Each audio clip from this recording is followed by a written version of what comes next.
Back in April, I would try to build the largest structure I've ever attempted in the video game Rust.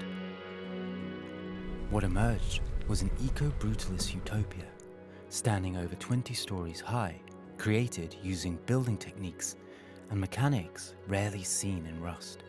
My goal is not only to show you how the build came together, but also to provide ideas and techniques that you can apply to your own project. So sit back, relax, and enjoy as I take you through New Eden.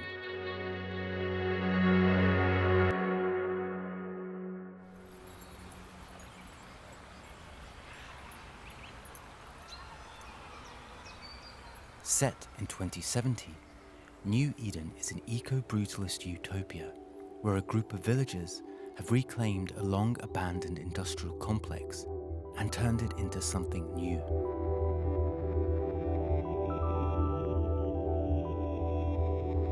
My main influence was the architectural philosophy of brutalism, and to be able to build in this manner, I needed tools to break away from the usual building mechanics of Rust. So the server I used is Builders Like Us, a creative build server with advanced resizing, lighting, and item placement tools. The first thing I would need to do is create a freehand shell using brutalist angles to shape the build. I achieved this by creating a series of separate building blocks, some of which are positioned at different angles and made to look like one cohesive structure. Here you can see how these individual blocks were able to bypass the grid-based building system in Rust. This helped me break up the rigidity of the design and gave the structure a more natural, less Rust build feel.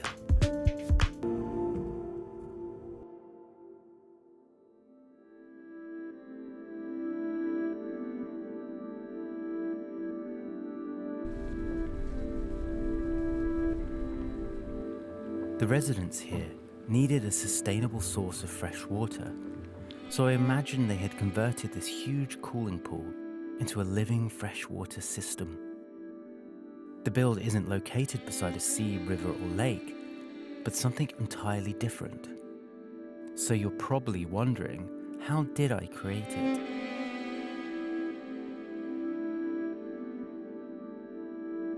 I knew I wanted to add water features early on in the process, so I created elevated walkways using foundations.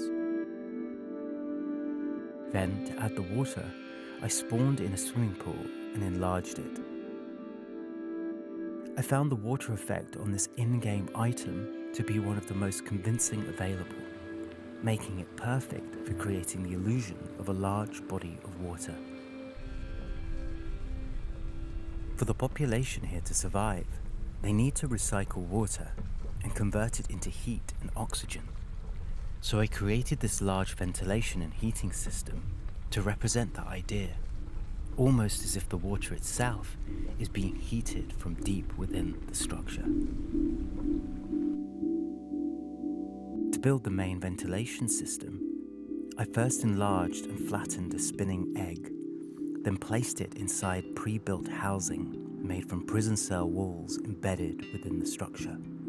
I then added piping from the Underwater Labs monument at various angles to create a more complex and realistic network of industrial infrastructure for the heating vents.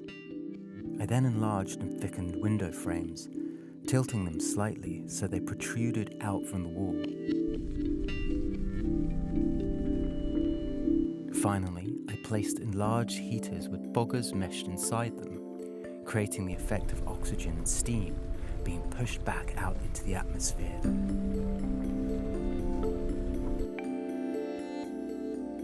To carry water and air around the structure, I built these large piping systems.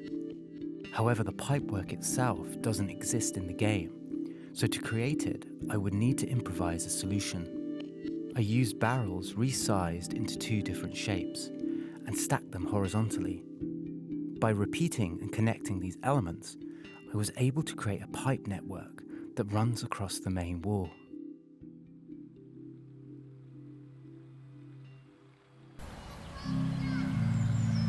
I used these pillars as floating foundations for one side of the build, acting as a base for one of the largest walls. They were created by stacking resized barrels of varying sizes, with the top and bottom sections made slightly thicker to give them a stronger, more realistic profile. I then incorporated oil refineries to create the curved caps at the top and bottom. I was really happy with the result, especially as they rise out of the water.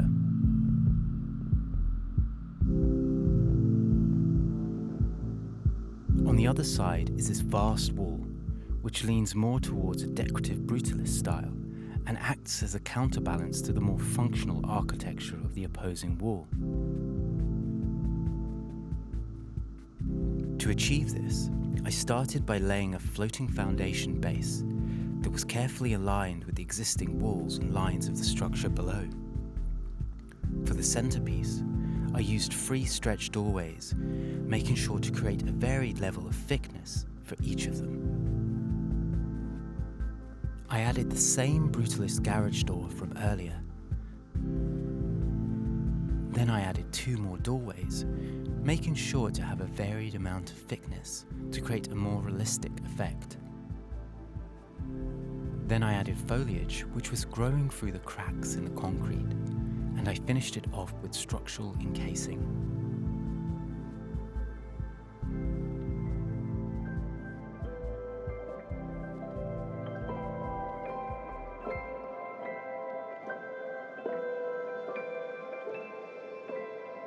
The residents living here have developed a deep love for trees and plants because of what happened to their world. So they filled their living spaces with vegetation and futuristic greenhouses throughout the structure.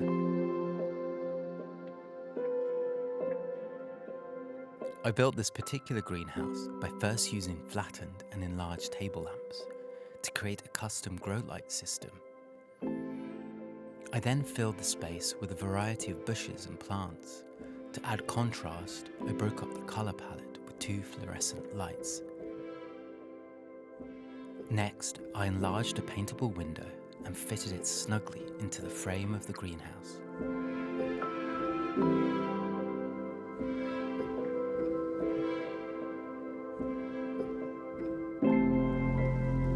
In many brutalist structures, internal bridges and walkways help connect different parts of the building. My structure needed that same feeling of connectivity. I chose to build the bridges from windows as they provide a lighter visual footprint and allow for more open sightlines through the build. To begin, I laid out a diagonal guide using foundations. I then stacked and resized window frames along this guide.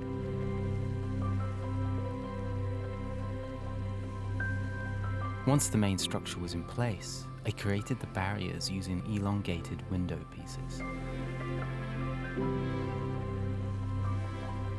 I added stretched fluorescent lights along the edges of the barriers, using them as guiding lines that naturally led the eye across the bridge and deeper into the build.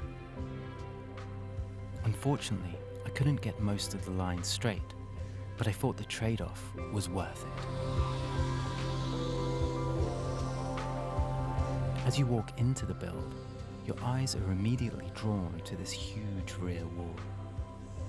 I had to pack it with enough variation and detail to keep it visually interesting, which was no small task. This is also the wall that I was able to record the most footage of from start to finish. So let me show you how it came together from the ground up. I started at the base by creating a foundation from roof pieces, then used elongated window frames around a central column. From there, I added another layer of roofing and introduced a variation of the window frame design used on the lower level.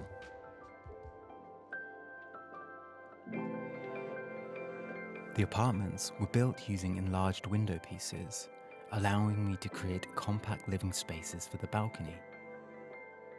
I reused the same window elements, stretching and resizing them into different configurations.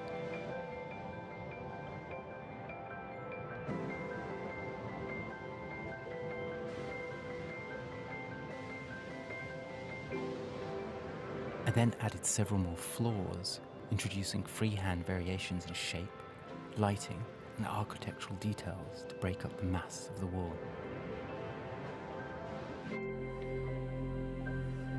Once the upper levels were established, I added another foundation layer to begin work on the balcony level.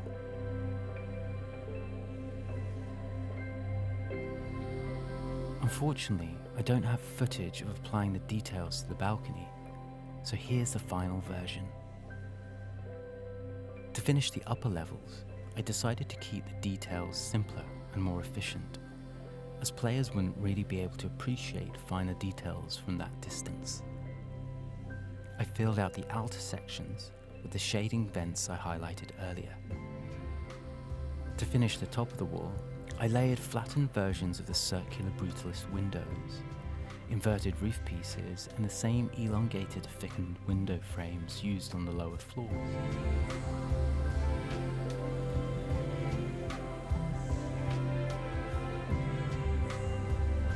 Once finished, I made sure to create paths and bridges that would lead you to the balcony and this awesome view.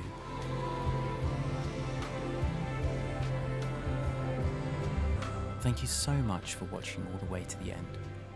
Overall, I'm happy with how this build turned out. However, because of its sheer size, I found it difficult to add the level of detail I had originally envisioned for it. Despite that, I've learned a huge amount through the process of building something on this scale, and I'm excited to continue pushing myself and exploring new ideas in future projects. If you have any questions, please leave them in the comments below. And if you'd like to try building something from your own imagination, be sure to check out the server Builders Like Us. It's free to play and you'll find it in the modded server tab in Rust. I've left links in the description. Thank you for watching, and I'll see you next time.